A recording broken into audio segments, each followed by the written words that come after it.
It's delicious. No, it's not Game of Thrones. It's not Game of No, it's Breaking Bad. Breaking Bad? Really? Yes. Have you seen No, it? here's the Oh my god. Yeah, here's the It's really messed up. It's so good. Yeah. Yes, it's awesome. Wait, is it No, AMC. AMC? Oh, AMC is awesome, and they're going to spin off. They're they're part of the conglomerate of cable stations, so now they're going to go off the successful right now. Go public and everything. Really? Yeah. Oh, that's great. Yeah, it's there. Remember Breaking Bad, Is it it's like great? this high school teacher has cancer, and he's about to die, but he wants to leave when he first family in the broke, and he hooks up with this ex-degenerate student of his, and they start making meth and going around selling stuff, and everything goes wrong, and they hate each other, and it's actually funny and everything. Really? Yeah. They get what they deserve. So anyway, Not you deserve anything. but he wasn't asking about Game of Thrones, what we did it, so I haven't talked about that. What do you think? Well, we talked about every But we didn't talk about it since what happened in the last Can we talk episode. about it? So we can spoil it. We No, should I don't have it. So I don't talk about it because it's been like 3 weeks yeah, but since some people who listen to our podcast have not watched Game of Thrones, and they'll watch it something like Okay, then we'll hop in. Okay. We'll not talk about it. But I was just blown away by the second to last episode. And Yeah, I see that it's not where we actually representing against the and I have to say we both blown you away. read the book, so right? I didn't know that was coming. I was like, I'm ready to cry. Yeah, and we'll do that. It's great. And if you haven't, it's on demand. And You know how to feel the show, because we talked keep about talking it. about it. That's really good. Okay, on today's show, news about what the news are coming now. Yeah, What are you great. excited about Show Galaxy News yourself? And one of your news items is the show. They're showing films, so check it out. Good. Interview with Casey Wayland, creator writer of Zombie Audio Podcast Real Life, which we actually did a few days ago. And he's How did it go? Do you great. like Yeah, it? I mean, He's awesome. he's a great guy. And we're both kind of coming to life. Yeah, although I am successfully not listening to a whole chapter worth of Just say that. so Yeah, that's legit. yeah. And then Becca 5 probably our hardest one yet. Absolutely, I doubt. I thought we were going to do it, but we'll see. Yeah. But this week in Zombies with Karen, we got a few emails from Rose and a contest, but we got 80 rating iTunes, so we're going to win the Woo. Let's get into the news. Let's do it. First, I'm World War Z. Matthew Fox is in World War Z. He's in World War Z. Yeah, Yay. he's his hair number. And maybe Yong from Just Jack. Party 5. And Lost. That's why I brought it up. It's also got Brad Pitt, Marie, I think that's Ace who's in the film, and Ed Harris, and it's also filming right now. Ed Harris too? Yeah. Oh, that's good. I'm not sure, I don't remember it, but I think I need to read the book before. You're all that production. The script is by Jay Michael Straczynski, who's a comic fan, and he wrote Spider-Man for a long time. He's good. And it's filming right now in Malta. In Malta. Evil Dead 30th anniversary celebration at Chicago Comic Con. Sometime August 11th, 14th. Bruce Campbell and the other actors from Evil Dead will be there to sign autographs and photos and stuff like that. Chicago Comic Con. But I Bruce like Campbell. it. Those are like 3 of the best phrases ever. Are you gonna go? Oh, I love it. It's right before my wedding. Yeah, he hates me anyway, so. Bruce Campbell. Yeah. Well, sure. No, just don't let anybody in Chicago, you know. Yeah, that's fabulous. He's so worth hearing speak, and he's funny, great. And He'll probably insult you. Paranormal Activity 3 is coming out this year, of course, because Paranormal Activity 2 made a crap load of money. Well, So, you did? yeah, well, yeah, I did like it. It was practically the same movie as the first one. What do you mean the series? Yeah, What's the series? and 3 is October 21st, 2011. The creator Warren Kelly says it will be scarier than ever because it focuses on Katie, who will always be possessed by the demon. Oh, Katie is from the Katie Featherston. first Yeah, movie. yeah. Yeah. And so the second Paranormal Activity was actually a prequel, right? Is that how It happened before now, yes, Right, yeah, before right. now. And Katie was the last one we saw who had a demon possess her, and now she's split them. Yeah, So we followed her down. yeah, I'm there. Yeah, she's probably good. She's coming out like now with Richard. Okay, now I don't see, I don't think it's going to be good, but hopefully it will. Yeah, I mean, the second one is I good. don't see it. We got that. Okay, so there's one beginning of the ring sometimes. Yes, yes. There's more stuff. I'm really more here about this, more excited to play it. Well, it seems like they're putting a lot of thought into it. They're not just doing it for cash grab. It's a story-based character-driven game that's episodic, so it's released in parts of the story and it's dark in tone. And what makes me think that they really care is it follows separate characters from the comic. The survivor, criminal named Everett, and his struggle to stay alive, and he has a 7-year-old girl spending time with him, and who will serve as his moral compass, it says. So it just seems like, to create these other people and have them go through their own storyline. Yeah, It sounds kind of cool. yeah, it does They do a good job, actually. Right. rather than just have like you play Rick and go around shooting zombies or something. Right. It'd be very cool. It'd be easy, very cool. Yeah. It says that Liam will run into Rick at the border along with other Walking Dead characters, but mostly they'll be on their own. So that sounds good. I know I've heard last time there's this Walking Dead board game. This does seem like a cash grab to me. Board game? Yeah, it's that like you play Rick or other characters. And, Yeah. I'm going to link on Walking Dead Cast.com if you're in board games, maybe you can play it if I'm wrong. Tell us The McFarlane toys I think are finally released, and I want this one. It's a fire zombie. Yeah. Pretty cool. Oh, that was great. That was very realistic, Ash. Seems like a zombie. We have zombie effects. Okay, now I'm going to get some actual news about season 2. It's slightly spoilerific. From now on, any news about the show is going to have minor spoilers like characters that are in it or scenes and stuff like that. I can't really talk about what's going to happen during season stuff. We won't get big plot points or anything like that. So if you want to hear any spoilers, just go ahead and go to the next section right now. Yeah. Maybe say la la la la. So Galen, her, and Daredevil, these are just segments of interviews that they've given around the web. On Gore, Daredevil said, I'm telling you right now, in episode 2, we have this unique scene. It's never been done before. If it hasn't jump off the cliff here. It's as unique as when they drop it on the episode 2 of the first season. So it's something in relation to Gore. Right. So they're trying to really create things to do with like and stuff like that. He said, I can officially tell you Michonne is coming in the 3rd season. And then Galen said, if we get a 3rd season, so everyone better watch season 2. Okay, there's casting. Herschel, from the Farmer dude. This guy, Scott Wilson's playing him. What's he in? I don't know. That's kind of big for him, isn't it? Yeah, but I don't know. And then this other guy, Otis, who is Herschel's son and Ranch Hand, is played by Pruitt Taylor Vince. This guy. Yeah. I've seen him before too. He plays kind of sleazy guys in movies a lot. Right, I don't know. right. So I'll post all these guys. And then that's one Herschel's daughter and love interest, Maggie, is played by Lauren Cohan. Oh, she's gorgeous. I know, and executive producer Galen says, Stephen Gunn is very excited. And she's like, No, so this is, they posted some pictures of the season 2 zombies on NCN. This is my favorite one here. Oh, look at that. Ugly chick. Ooh, her eyes are fabulous. Yeah. Can you put it on the website? Sure. Yeah. It was- So check out, also go to, I'll link to NCN if you want to see some how the zombies look What in do you season 2. think about that from I think that all the guests should, yeah, Yeah. the worldwide part should check them out. Do you? Did you? Maybe his brain. Okay, you know Dwayne, the little kid that was Morgan's son? Yes, I like Dwayne. Well, the kid who plays him said in an interview when they asked him about we're starting production on season 2, so I guess he's coming back. Yep, and I know what happens to him in the comic, it's pretty good, but I won't say. Robert Kirkman on season 2 says they're going to be mostly in the woods in season 2, and he says Walking Dead season 2 is probably going to be the best television show ever made. Look out for the liar. Wait, they're in the woods? Yeah, they're going to, like in the comic, they got away from the city, so I think they're going to farm too a lot. I don't know if I think it's really spoilery, but all I'll say is, I didn't think it's Oh, where were they? They were at the gated community for a while. Oh, that's right, I have to go to the Yeah, gated community. they were at the You remember? I'm sure they would I know, have. I can't remember. It's strange. Okay, they asked Kirkman, how about directing an episode this season? And he says, no. That's ridiculous. I'm only got until season 3. That's And he says, look, directing looks really difficult, and I'm really proud of the fact that I'm doing things that are very difficult. So, I don't want to start working for a living. That seems unwise to me. He's really a smart man. What can you tell us about season 2 that no one knows? He says, it's hard because you're AMC, because it's so amazing. So I should be able to say much things, but I don't want to get you in trouble. So what do you think? It's going to be a lot of fun seeing the potential love interest for Glenn. He ended up being fan favorites in the first season, so shoot, I got off that part. But anyway, yeah. That's great. Yeah, he did turn out to be David. Totally, yeah. He's my favorite. Glenn. So that's it for now. So we'll have next time. Great. Now we're going to go on to our interview with Casey Wayland. Okay, we're back, and we got Casey Wayland, who's writer and creator of the We're Live Zombie podcast. Hi, Casey, thanks for coming on. Hi, thanks for having me. So we started our Walking Dead podcast about almost a year ago, and ever since then, we had listeners say, listen to We're Live, and I'm like, no, okay. So we finally did, and of course I totally got hooked, and I just listened to all of them straight in a row in the last one, so you did a great job. Thank you. Thanks for pitching us the last couple weeks too. Sure, I've come over from recommendations. Oh, is that right? Yeah, I know a couple of different things saying thanks for turning me on to it. So How many listeners do you have, Casey? It's hard to say. It could be anywhere between 30,000, 40,000, maybe. It's hard to tell. When we get downloads statistics, it's based on number of downloads, actually, number of subscribers listening to them. What happens is some people get Monday and Tuesday, and Wednesday, some people get downloading. So it's the tracking statistics on the way out. Their best guess is anywhere between 40,000 around there, something like that. that's so cool, and you're still growing. And every day it keeps on going. We look at charts and it keeps on going up and further. It depends on if all of a sudden like we make a break on something mentions on something. That also how we spike They're it higher, and yeah. it all depends on the word of mouth, which is pretty all we have to do. So we're Yeah, it's pretty amazing how quickly it's or how successful it's been. So first of all, how do you say your first name, Casey or Casey? just Casey, like Casey, really on a CS right. So how did you get started with this whole thing? It was something that came out of kind of weird situation. Shane and I usually the show working on some feature-length scripts, and we have an understanding that if you write a screenplay, the chances of anything ever happening to it are very slim and none, just because nobody's going to spend time to read the script. And what we were working on was in no way possible to be created as a visual films. There's no way we'd be able to produce anything like that. And since I had a pretty decent background in sound design for films, we came up with the idea of doing an audio drama serial. And the idea is I kind of laid out on the weekend and got through some of the main plot points of what I want to do, and it evolved very quickly after that. So, are you happy that it turned into this kind of unique thing rather than? I mean, okay, first of all, I don't think there are a lot of these audio dramas, are there? There are. I didn't realize until I went out there. There's a lot of independent producers out there who make audio drama serials. The majority of them, if not all of them, I think there's only like a very select handful that ever do it from a recording studio standpoint. So there's a lot of people like, hey, we'll see some lines you're recording at home. We'll try and combine them later. And it's a lot of using the internet to get your actors together. Okay, and you guys do some of that, right? Very rarely. Most of the stuff we do, I'd say everything we do is pretty much in studio. There's only been one character or two characters that we've done remotely throughout the entire season that we've done. And all the sound effects and all that stuff, is that all in real time too, or is there a lot of production? Oh, it's completely production. None of our sounds are recorded in sync. It's nothing but just plain voices, as dead as you can get. Nothing is on set. Not even steps. Oh, okay. Because I mean, I'm so impressed with how great it sounds, and you really helped bring into the world. You do that a lot. Yeah, well, thank you. That's one of the things that we really had to work on a lot in the beginning as well is how to discover how to do this. A lot of people have done it in the past. There's a lot of people on the microphone reading scripts, but the sound effect nature of it took on a whole different mind of its own. Where it's like, okay, well, how can we make this as dynamic as possible? And it lets play in areas that I don't think any medium has tried before. Like we'll do flashbacks in the scenes, background sound effects to do these flashbacks, and with time will slow down time to actually get into weird areas that are very difficult to get into. And so you have these like sound cues that kind of subconsciously let the listener know what's going on. Oh yeah. Like we also try and use sound to emote different feels of what's going on. Like there's a recent chapter that's pretty great stuff happening to one of the female characters, and the background ambience that we're creating, which a lot of people, unless you go back and listen for it, don't realize that okay, all these things are like these ambient noises are meant to enhance the effect of what's happening in the scene. For some reason, I hear that and I think it's something a lot of people might not pick up on, but it really shakes the mood. But I really did pick up on it, and I could just really made it feel like a quality production. So it's really cool. Does one of your relatives write some of the music? The music is pretty complicated. Actually, that's my sister. She's the one who did the theme song for it. Yeah. She did it a long time ago. She's like, I think she was a sophomore in high school when she wrote that. It's real simple, just simple piano with some background stuff. We have another person around who's music here and there, and a lot of what we do is we also have licenses with some stock stuff, and we have programs that will take pieces and put them together. And it's kind of a complex process. Our production schedule is so fast that we wouldn't be able to send stuff out to a composer and get it back in time. It would just take way too long. Do you have a recording for the live audience? We have a live show once. We did the first chapter, Meltdown Comics, like 2 months ago, in front of a live audience. But we would never record an actual episode that's meant to go out in production in front of a live audience. It would just be way too distracting. And the episodes themselves, like we recorded 2 chapters recently, and those 2 chapters were going to be probably roughly an hour, 45 minutes time span in real time. But it takes 8 hours to record both chapters. I'll bet. So, do you like rehearsal? Actually, that's the funny thing. We don't do any. Mostly because rehearsal just takes that you get on set. So I mean, since there's no cost of film or video or using a tape or space, I mean, since it's all just audio, it's so much smaller, and we can go all along really. And there might be something you could use in a previous take rehearsal that may not get after second read. Right. I always wonder if you're tempted to kill people off, but maybe your actors are so loyal that you don't want to get rid of them. To be honest, that people think that, and honestly, I would do some that I'm really friends with. But the truth of the matter is, most all the characters that I'm going to, they're still on the fence of how they may or may not die, or there's all that stuff pre-planned. So it made it easier before we have cast characters to know who's going to make it, who's not, and of course how the person dies, or yeah, it makes it hard to know that okay, in the back of your head, this person may die. They don't know until the day of recording. So, or the description. So how far ahead in advance do you have been playing things like a season at a time? Oh, no, we have all 4 seasons. The main blocks are done. The main story arcs are there. It's the small ones that get that take 1 season at a time. So like season 2, we took the first 6 chapters and really hashed it out. And we took 6 chapters later and hashed them out. But at no time we ever like get off course from the main huge arc where it starts where it ends. So you're planning on doing 4 seasons and that's it? Yeah, 4 seasons and that's over. If we do anything else in the world of our life, it probably won't involve majority of the characters. There might be one person who might go do something else. A lot of stuff in there. You never know where to go. Okay. Yeah, do you imagine that would be turned into some other form of the show? Could it be turned into something like a miniseries or a movie or? All those things are possibilities. The big caveat is what can be done, what can be done right. The series we have now, if it was condensed down to a movie, would be very hard to follow, I think, or it would just cut shreds. And I don't think that would work. But then again, we could go into graphic novels, we could go into actual like novellas or written novels, and there's a lot of different areas we can expand into from here. It's a matter of doing it right. Because I want to do something with the same amount of that's something I'm proud of. Yeah, exactly. Do you have a favorite part of the story that has been recorded so far? Yeah, I think You're coming up to the end of season 2, right? we actually just recorded the season finale, the last 2 chapters this last week. So we're all set to go finish our season now. So you're halfway there. Well, most of the season are also halfway there. It's the last 2 chapters are pretty complex and complicated, both editing also one last chapter in one part, and that tends to be really complicated. You have splitting up into the way we have like 20-minute blocks or 15, 18-minute blocks. Really easy to do when you have 60 minutes altogether. That's going to be pretty rough. Hey, I noticed that you're not in the cast at all. So have you ever let your voice say anything? Oh, yeah, I'm in the background a couple times here or there. I'm a forgettable character that never shows up. Or yes, I do. A lot of voices of creatures do. Just because I'm editing on like most more than needs in console. So I'll throw myself in there here or there. Depends on what situation is needed. You call them creatures. Yeah, so I like it. Well, the term zombie gets in people's heads that I think it's too defining. I think if I was to tell someone that hey, this is a story about zombies, they might get Walking Dead, not the show Walking Dead, reanimated bodies kind of thing, which not to get much about the show, maybe not to take it. That's one thing that really interests me about what you're doing is actually when I first heard okay, there's creatures that have different abilities, and then I thought, oh, I don't know if I like that, but actually it's really fascinating. And the way that they act in the arena, it just really makes me want to get to understand more what the hell's going on. So and that was part of the intention of us is to make this not just a faceless antagonist, so to speak. We don't want to be just like okay, there's unexpected character at any time, and I want that to be a model in the show where you don't know. There's a lot of mystery behind it. So okay, we know what they can do. Have you been surprised at all by the experience of doing it as an audio drama? Yes, there's a lot of weird things about doing audio drama. One of them is I learned that getting people to listen is sometimes harder than if I need something visual. People I think automatically have a negative connotation to it's an audio drama. Okay, so it's something I've had to overcome where people use the kind of aspect of it. Sure. And get someone to listen to it is difficult. And then some people are like, well, I'm listening to doing something, but you guys do it. I can't do that. I'm focused on what I'm going to do. I can't go. Right. Yeah, I guess that kind of goes along the way at the beginning how all the listeners kept saying, "How listen," and we're like, "Oh, we're watching zombie movies," but then once you really get into it, it kind of made me feel like back to the old days of the 30s when we gathered around the radio, listen to the next serial drama. It's kind of cool. It's something that when more people want to go, I think it's a medium that could be explored professionally. The only ones I'm going to do is radio 4 TV and a few other places, but it's a tough medium because it's getting people to believe how it works and what podcast is. It's not about it's not as easy as just flipping on radio and getting into a station. It can be done. Yeah, and they have to know how to listen. That's a little difficult sometimes. So I noticed on zombiepodcast.com you have a pretty big community of listeners. How much do you take into account what they ask for, or do you ever add anything to the show because of their reaction? I do sparingly. It depends on what they might have an issue with, or there's some instances where I'll read reactions and sometimes I'll just depends on what I'm doing. There's some plot points that some listeners have completely missed or glazed over, and sometimes it's nothing big. But I'll go back and I'll reinforce it a little bit more, or I'll make clarify later on just to make it a little bit more understanding of what's going on in the show. And it's not big things. Sometimes small things like the layout of the part I described there a little more so people what something looks like. And sometimes people are like, well, I don't know what the big ones look like or something. And sometimes I'll purposely not explain it more because visually in my mind I don't take away the picture of what's already in there. Yeah, I think it's a real, it's real vivid and visual listening to the story. I see the whole thing really in my head, and it's great. I love the pictures that it brings up. So in this episode, later on we're going to do a segment on our favorite metaphors in zombie movies. Do you see this thing as being metaphorical anyway? That's what are the metaphors you have for films that you bring? I don't know. Bring a second up. You know how like in George Romero's Dawn of the Dead, it's kind of an indictment of American consumerism. Yeah, I got that from I think David was a future representation of that. Yeah, I get those ideas. I think it's more a character piece rather than a lot of different metaphors, but there are some stuff that some stuff that doesn't involve.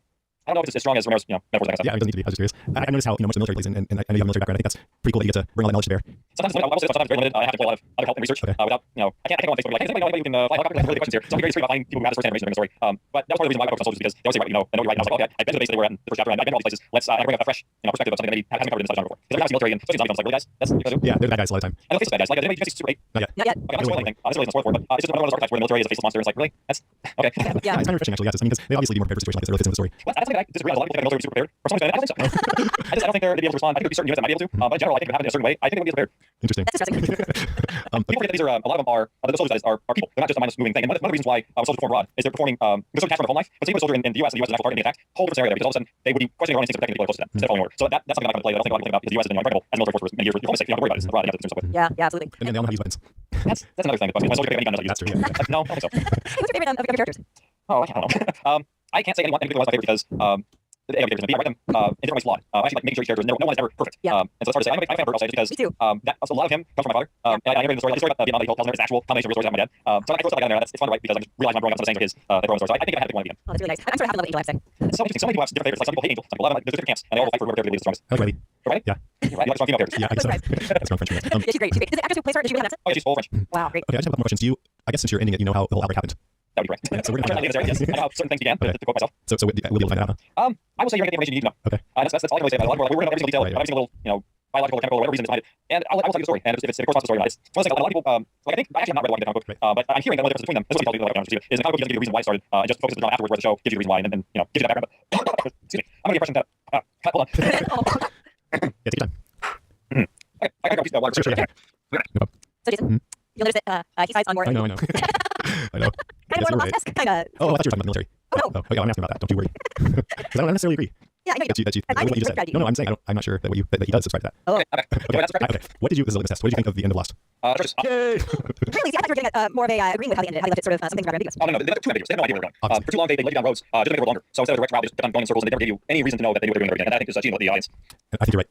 There's too many. I mean, if you go back to the Lost Years, I followed that show endlessly when it was on because there were so many hooks that they gave you. And right, the problem was that those hooks didn't have the end of the line. Yeah. I think they just wanted an excuse to tell some really trippy stories, which they did a great job at. But then you're left feeling like there's no substance underneath it, so you kind of jerk around. Yeah, exactly. It's not just RC films where it's like, okay, well, we're gonna let you fill in a few blanks because that's what we're gonna do. That's the way. Yeah, exactly. They take No, this purposely made you feel like they had answers. Yeah, I mean, if we're gonna leave it 75% unanswered and completely unexplained, like, there's certain things I'll accept.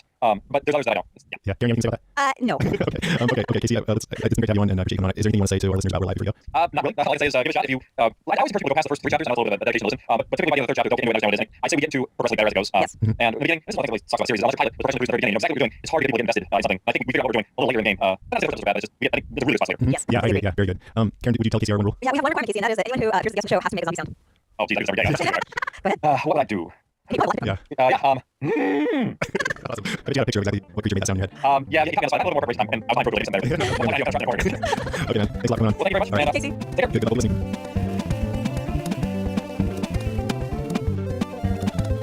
Okay, how's the interview? Thanks a lot, Casey, for coming on. That was really great of you. Thanks, Casey. Let's move on to the cast top 5. This is the top 5 people. No, this is top 5 zombie metaphors, which is sort of a vague thing to say. Yes. What are your top 5 zombie metaphors? People would think and say, what? Which they did. What do you mean by that? Yeah, exactly. Do you want to do? Attention shoppers, Deadcast top 5 in 5, 4, 3, 2. Why don't you go first? I think we both have at least one the same. I think I have to say that this was the hardest thing, the top 5 I've ever had to do because often I enjoy things like zombies just as they are. I don't think about it too much. I enjoy it, but I don't analyze it very deeply. And so this is for me. This is really for me. I mean, I'm from school, sometimes cigars is a cigar. So, but I did find some interesting things out there, and I had some not so interesting thoughts, but I found some interesting things. The first one for me is there's a great article in New York Times, and I kind of articulated it better than I ever could. Zombies as it's not like a metaphor, as a literal parable. And here's what they say. It's so great. They say that it's true that fighting off a zombie horde requires plentiful firearms, no doubt second amendment advocates, and zombie movies government tends to give effectual completely absent. But yet when the apocalypse comes and capitalism breaks down, what ensures survival in zombie story are the progressive ideals of common cause and collective action. He writes, usually by culture diverse and survivors together. They come to understand that they're going to have this rings securely housed in their souls and not traveling down some zombie goal. They got to act as they're all in it together. And that says it for me. I mean, it's this whole idea of zombies as sort of like the zombie apocalypse as this opportunity for this for acting on the collective good. And They never do, hardly. They should. They It's like, do. they should have acted they should have together. Often they don't. Sometimes they do too. I mean, there's times when they do really great things together, moments of real greatness and generosity of spirit and all that. Yeah, And it all is a great job. Yeah, no, but yeah, like Zombieland. They did a pretty good job in that one. Yeah, exactly. Yeah, Zombieland, they ended up working together. Right. You know, I was trying to come up with something like that too, but I couldn't figure out a way to say it. This is So I great. didn't do This is yeah, it's great. Okay, my number 5 is the one that I thought you probably have somewhere in your consumerism. Yep, I got that in there too. That's the one. I think that's the number one that comes to mind because Dawn of the Dead, where all in the mall is so vivid in people's minds. You know, there's lines in the mall, and there's a line in one of the Dawn of the Dead, it's either the original or the King's remake, but he's explaining they come here because of some kind of instinct memory of what they used to do. So it's an important place in their lives. It's very mindless, you know, they just gravitate Right. to the mall. Let's go to Gap. Buy chinos. And mine is kind of a riff on that which is that they they represent the very worst mindless zealots out there. And I don't mean religious zealots. I mean anybody who's just following somebody or something without really questioning everything. As an example, the End of the World guy recently how he's built he got millions from the thank you Reverend Harold Camping. And he got millions from the sort of zombies who sort of mindlessly followed him and wanted to believe that it was night. Yeah, I guess I can see that. But the zombies, yeah, they're they're sort of they're singular focus. Right. I guess, yeah, Focus is it's not very good enough. killing- Yeah, maybe I'm just- No, I think you have to kind of reach for a lot of these. Right. None of these are perfect. Well, yeah, There's a couple that really some of it- yeah, none of them are. So number 4 is the Horrors of War. Okay. A lot of these I took from the Romero movies because he always has some subtext run through it. Each movie is a different theme. He really built his own movies around it. I think that served really well for that entire thing. Yeah. Which is why Flames are used all these. Right. Anyways, I didn't actually know this, but people say that the original Night of the Living Dead back then they thought was a reaction to the Vietnam War. It was released in- Yeah, did you know that? because it was in one of the movies we saw. Oh, yeah. Yeah, because at the time it was released was during the war. Sorry, Rock Action. And at that point, it was like the greatest thing I'd ever seen on TV. It was really shocking. You know, Right. I was like, look, this is what intestines look like. People did not see this. Right. Exactly. Good one. My number 3 is they kind of along the lines of mindless consumerism. They represent modern life. Shaun of the Dead was a great example of showing that was a perfect metaphor for zombies being us in modern life, shambling along from work to home to bed. I mean, the whole opening segment is just perfect. One thing to and Shaun knows it a long time to dead. You know, they were just like slaves. Yeah, that's I have done this myself. My number 3 is the Gap Generation 4, which is another. This I don't know if you saw it, the 4th zombie movie that Jordan Knight was calling the Dead. I didn't see it. And it had all these people in this walled-off little segment of town, and there was a tower, and they were all like having cocktail parties, and the rich people were totally unaffected by the zombies, and they had all these like they had these big army people, or just one army people, all these like soldiers around the perimeter protecting them, going outside for food, and so it was sort of like a metaphor for how in America we were all soft, and we had this huge army to keep outside the realities of the outside world out. Oh, wow. And then at the end, the zombies all crashed into everybody. But that's it. Yeah, so that was like a pretty good metaphor. It was actually pretty good. Yeah, Man of the Dead. Yeah, sweet. Number 2, zombies represent fear. For us, fear of things like disease, illness, chaos, disaster, natural man-made. Zombies. Yeah. Fear of zombies. Yeah, fear of zombies. Right. Zombies represent zombies. Hey. Okay. Okay. Well, yeah, we do have the same ones. My number 2 is Blind Follower Daily Routines, which I got mostly from Shaun of the Dead, and I really thought it was really kind of that theme of kind of being asleep at the wheel in life throughout the movie, and they kind of Shaun sort of woke up to things. Yeah. Sort of. Yeah, and the last scene where he's down on the couch and he's talking to his girlfriend, like, oh, you read paper, have a little lunch, Yeah. kind of same thing. You're back to square one. Except I think it's when you sat in the garage and played the game. The zombie dead. Right. The only thing that was different is they lived together, and she had pretty fight his place, which was nice for him. Sure. Yeah. And she pretty much got able to do anything. So, yeah, you can see that. Yes, it is happy. So let's keep doing it. Just keep on going through the routines. And your best friend can be somebody you're reading for yourself. My number 1 is zombies are a metaphor for us. They are humans at their very worst. They are everything we're afraid that we will might come. We're afraid of going life like that. And so when you just said that, they're a metaphor for us. They brought me back to American consumerism, and I should have thought this before because it's pretty obvious. But not only are they blindly coming back to the mall, what they're used to, going just because that's what they do. They're also really hungry for brains, and all they think about is eating flesh. And it's sort of like how we, if we're caught in this consumerist culture, we just want the next thing, next iPhone, after I want, or people are clothes, they're in whatever. You want to be satisfied and you get that thing, and then you just want more. You want the next thing. That's really what the consumerist part is just the insatiable hunger. Right. That is really the perfect metaphor. Yeah. I find that really like consumerism so much because they're just hungry. yes, they're hungry and insatiable. Yeah. And I think they're and they want brains, really brains. It's really my phone. Only My phone. My number 1 is natural disaster, which you kind of said, because it's kind of what turned me on zombies in the first place. They're mindless. There's nothing you can really do. It's like when a tsunami coming or a hurricane, you just have to kind of hope for the best and do your best to protect yourself and have a survival kit. Yeah, stay in the basement. Go grab your top 5. Go to people. And then they just sort of destroy everything, and you kind of do the apocalypse and rebuild. Yeah, exactly. Okay, so we're good. We're good. Okay, next time, this is our next Deadcast top 5 is actually a bit of a spoiler because next episode we're going to be talking about issue 7 to 12 of the comic. So next episode is for people who want to read the comic. Either you have or you want to go and jump into it now. And so if you're not into that, then just skip the next section because the Deadcast skip to the next section because the Deadcast 5 is going to talk about something that happens in the comic. So go ahead and skip. You're still here. Okay. So next time, Shane dies in the comic, but not in the show, and they seem to want to keep him around. They set the Shane could be insurrection. But either way, after we talk about what we thought of issue 7 to 12 of the comic, our Deadcast 5 is going to be the top 5 ways to make Shane be alive could mess things up or change things in the show. This is gonna be fun. Yeah, I think that'll be easier. Yeah, Top I'm Jamie. I think I'm top 5 right now. Top 5 things change things up. Yep. So everybody send in top 5s. Thank I you. want to get some from you guys. Yes, I want it. Yes, please make our lives easier. Please, okay, let's move on to this week's zombies. Okay, so now we play a game. Like, it looks really cute. I really want to play it. You know what we should do? She's not really a gamer, right? Should come over sometime when that game comes out just for a couple hours and watch me play through a little bit or you play. Yeah, I think absolutely. I do it. Yeah, that's really good. This one's really great too. This one's called it's really funny. It's the Funniest and Wacky Zombie Shooting Game for the iOS. That's right. That's that means it's iPhone and iPad. Thank you. They announced the release of a funny and wacky zombie shooting game called Lambos, like Rambo versus Zombies for the iOS marketplace. Now available to download on the iTunes Store. Engaging gameplay, superior graphics, backstory line, funny voiceovers, and controls. Simple enough for even the most unsophisticated player like me. The key selling point of the game, Lambo vs. Zombies, currently our key selling game. Lambo vs. Zombies is currently available on the iTunes App Store for only 99 cents. Gamers everywhere who are fans of zombies and monster shooting games and pure zombie heaven as they begin a journey in Lambo vs. Zombies and soon find themselves immersed in wacky fun. Not only intensifies play, game invites people into a world where fast zombie blasting is the only way to victory. Blah blah blah blah. Okay, so picture Lambo, found gun wielding mutant lamb who must blast his way as legions of zombies are surviving against various levels, increasing scary zombies finally an endless survival stage. I see a picture of a man with a headband and a machine gun. Look at this. Okay, we just had a huge brain fart. Hi, the new equipment I mentioned earlier is not idiot proof, unfortunately. What are you saying? What are you It means I'm used to see I love Apple products and Mac and everything, and they make everything super easy to use. And if you try to close the file without saving it, it'll say, "Are you sure you want to save this file?" But with this recording thing, if you start recording, if you think you're recording, you're really not. It just lets you think you are. So you have to be super careful. But anyways, we lost the last part of the podcast, and it was like probably the best. Ever done? It was so brilliant. I was so brilliant. I was crying. I was weeping. But anyway, we had some other news about something that turned out to be anyway. So why don't we just move on? Sounds good. Okay, so now let's move on to our listener runs. So today we have a couple of tweets and emails and a couple of phone calls. Oh, do you have that? I do. Okay, I'll read the tweets. One is from Enormous, who is this Irish woman who does a podcast on TV shows. Her name's Rose, and her partner is also Rose. I wish I remember the name of the podcast. Anyways, I listen to it. It seems like it's got to be following. And they're just getting Walking Dead right now. And does she have an adorable Irish accent? Yes. Oh, right there. You're pretty good. Yeah, that's the reason why I listen. Anyway, she says, I do wonder in show episode 2 just aired here why there are no zombie animals. And yes, it does mean We wanted the same thing. yeah, and they decided not to do that early on. And sometimes I wonder if Robert decided that. Sometimes I wonder if it was a mistake because I think it'd be damn cool. It would. I mean, we're here. I own this zombie kitten. Yeah, and there's some really cool zombie animals in Resident Evil mythos, but I guess there won't be in Walking Dead. There's zombie animals, huh? There's tons, and there's these Doberman pinchers that bust through the window and they're all bloodshot eyes. And No. Zombie yogis are. That's the most frightening thing in the world. Mr. Blog says, this is my favorite. Game of Thrones, the unholy trinity, sex, violence, zombies. Love it. Was that a haiku? I don't know, the unholy trinity. No. But he's right. That is one thing that just adds a lecture, something cool to it. That little extra pinch something. And all kinds. I won't spoil anything because the ending. Maybe people haven't seen the season finale. But if you have seen the season finale, you know they're talking about one other thing at the very, very end. Just saying. Yeah, we already talked about this at the beginning of the show, but during the time that after we messed up recording, I mentioned to Karen that Gracie Lou is a big fan of Game of Thrones, and she wanted to know what we thought. And we can't really say except I think it's pretty obvious that both of us really love the show, right? Oh yeah, really love the show. And I read the first book and it was so true to the book. Yeah, I thought it was just typical HBO, high quality all the way. Do they? I mean, it's so dense, the plot's so dense. And I know a lot of times when they transfer something from book to screen, they kind of leave out stuff so that it won't be too complicated. It seems to me that Game of Thrones are really trying to put everything in there. Yeah, there's not much that they left out. Seriously, not much. And a lot of Game of Thrones is building a lot of descriptions of things which all you do to show it in the TV show. So as long and dense that first book is, yeah, it's pretty much all in the show. It's great. Cool, I'm gonna have to read that. Yeah, I'll Didn't buy it. Yeah, she did. I thought she's gonna be sucked in. I mean, I love the acting. There's one thing I didn't like. Not to give this one away too much, but there was a huge battle, and it was shown from one of the character point of view, so they conveniently had to go to start get knocked out, and then the battle was over, and that was to save the budget. have to do it, but it's like, oh, yeah, something actually kind of sometimes. But it's just so well done. It's acted well, written really well, and it looks like the movie, so it's really good. Hey, you know what? By the time that we realized that we needed to record this part of the podcast, in between, I just great. Oh, what do you think? Loved it. I mean, Really? You yeah, really I really did. Yeah, and the you know, thing of the big hyping anyway, because the whole movie is this train crash, and it totally reminded me of Lost. Like J.J. Abrams does train crashes really, really Oh, yeah. crashes and big Cataclysmic crashes, yeah. really The kids are really good too, and the writing was funny. All that. Love it. Okay, let's get into some email. Let's do it. And the first one we have is from Jonathan, and the second line is we're live. Hey, the cast just finished episode 32 on the same page. I just want to reiterate what you guys were saying about we're live. I hadn't heard of it till y'all mentioned it on episode 1. Needless to say, I glued the whole thing and I'm now playing the video. Love it. Even though they call them zombies in the audio drama, I like them more to mix between the Iron Legend vampires from books and movies. And traditional zombies. Just like that, so we record the next episode. Jonathan from Charlotte, which I love it. I think he's right, and I managed not to listen to the last 2 episodes because I'm waiting until the full chapter release, so I'm going to do that every now and then. Yeah, so you can listen to all in one go. Yeah, and get a little bit more satisfying bit, you know. Do you find them kind of more like zombies or more like the Iron Legend vampires? Well, I never read the book, but I can see what he means. I think in the movie, even I don't really know, but they're more complex than regular zombies because they have different levels of intelligence. And they seem to have a kind of organization going on, you know. So which I find pretty intriguing at this point. And I'm getting to be less of a purist, and I want to see them try to do creative things with zombies. They do well in school.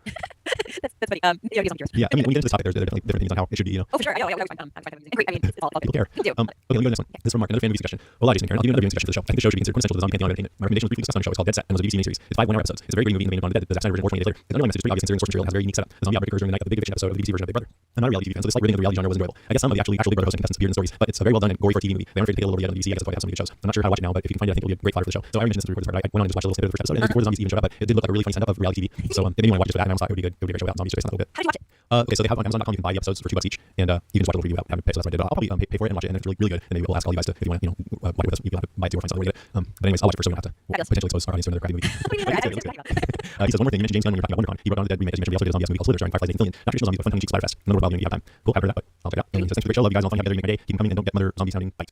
Mark in Ohio. Thanks, Mark.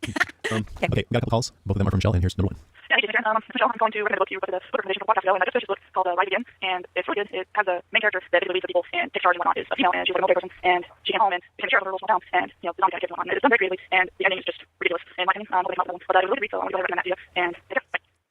What's it called? Rise Again. Rise Again. Yeah, because we asked a couple episodes back, we asked people to recommend good zombie books, and I went to the bookstore and saw 1,000 of them there. So I don't know more reason. Good. We can do something. Oh yeah, or we can even maybe try to get that on. That'd be fabulous. You know, also I think we should try to get some of the writers of the Mark Kirkman of the TV show. Yes, please. That'd be cool, huh? Please, sign your names. I'll send out that my be more? assistant, Jason. Feels like it. Yeah. Okay. That's the problem if you find out a way for yourself so you can get more work done, and then you argue about who has to do it. So. I sit down and play video games. Yeah, or why, whatever. Okay, here's, You're playing yourself. I know. You got Zed coming. I know that's true. Huh? You can make it I'm gonna listen to names and I'm gonna put down there. He totally looks like a Zed. Then that'll be freaky because to me that equals zombie. You better be named Zed. I'm calling Zed the whole You time. can call him Zed. All right, here's Justin call. Hey, Jason, it's Michelle. Another recommendation. There's a podcast I listen to. It's a Capitalism podcast.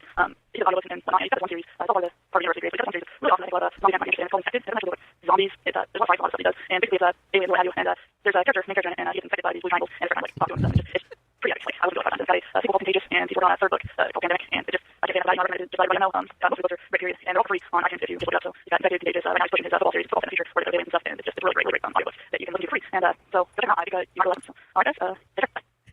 Infected by blue Blue triangles. triangles. Last time we listened to it, it just sounded funny. Going through it sounds like a regular kind of football, and then you get to the part where, oh, and in fact, blue triangles. Anyway, Michelle, that's a pretty long endorsement, and I actually got this podcast on my iPhone, and it's already listened to, so thanks a lot. Hopefully it's as good as you said, and we'll get really into it. Thank you. And also, did you hear the last thing she said? The podcast about football plays in the future? Yeah. I can't wait to see what that's Dude, about. that sounds totally like David's thing. I know, right? It's good. Yeah, I'm gonna listen to it. Get into it. Thanks for calling, Michelle. Yeah, thanks, Michelle. Okay, let's move on to our contest, which thankfully we got A ratings on iTunes. Yay!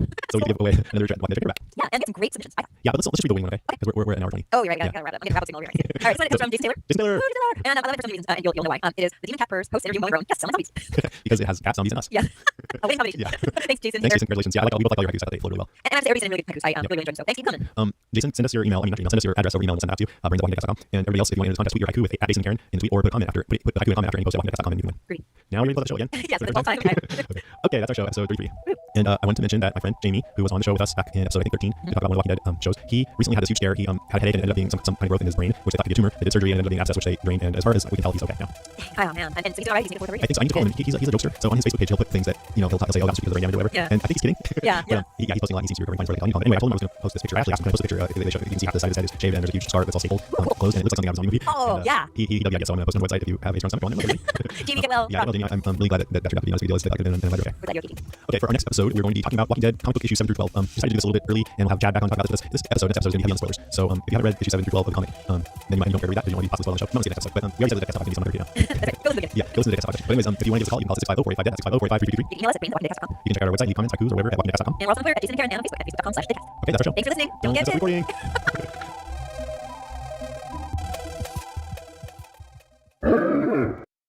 Hi, I'm Rick, and I'm Roy Steptoff. Welcome to our Chart Topping Podcast from Harvard Business School. Think Big, Buy Small. This series lets you in on a special way to become an entrepreneur. How to buy your own business, be your own boss, and get financial benefits of your efforts. Entrepreneurship through acquisition involves searching for existing, enduring profitable smaller business and buying it, usually from a retiring founder. Back for a brand new season, our conversations with guests from all backgrounds and different stages of the entrepreneurship through acquisition journey. From those considering that the status right for them, all the way through those who have sold the business they bought to searchers and random CEOs. Thousands of smaller firms sold every year, and many people successfully acquired existing businesses and enduringly profitable. So why not you too? We've been helping students understand this less travel path to personal and professional independence in our courses at Harvard Business School for nearly 15 years. But you don't have to attend Harvard Business School to take advantage of these opportunities. The goal of the Think Big, Buy Small podcast is to help you, our listeners, decide if entrepreneurship through acquisition is for you, and if it is, to help you take your first steps on the journey to buying your own business. Follow Think Big, Buy Small wherever you get your podcasts.